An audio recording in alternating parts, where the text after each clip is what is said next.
Listen, Las Vegas lost more construction jobs than anywhere else in the country last year.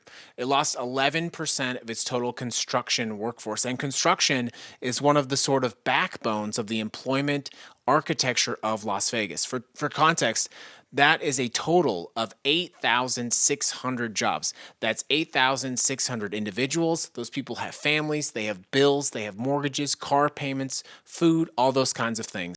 It's easy to blame the economy or tariffs or the administration, all those kinds of things. Those are easy targets for the brunt of that blame. But the reality is, our local elected leaders, whether that is our failed governor, Joe Lombardo, or our Democratic politicians who control the state assembly, they have not been looking out for the average Nevada worker.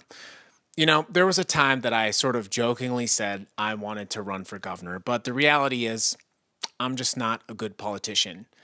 But what I can say is we need to find people in our community who can actually represent us, and not just the billionaires, and not just the executives who run this town, or not just the lawyers who run this town, but the actual working men and women. I deeply appreciate the voice that you have given me. And as we get closer to the primaries that are happening, I want to be a trusted source for you able to learn about the neighbors in your community who are deciding to make a difference. It would not be appropriate for me to endorse candidates because I think I've worked really hard to build trust. But I think I can use my investigative knowledge to find the people in our community who the Democratic Party and who the Republican Party may not want you to know exist, but who could nonetheless change your life for the better. Which is why over the next few weeks and months, I'm going to be introducing you to your neighbors who are trying really hard to make a difference. And before you ask, no, I am not running for office anywhere in Nevada, nationally, or locally. And one of the reasons for that is my brain just doesn't allow me to do the sort of moral compromise necessary sometimes to be a politician.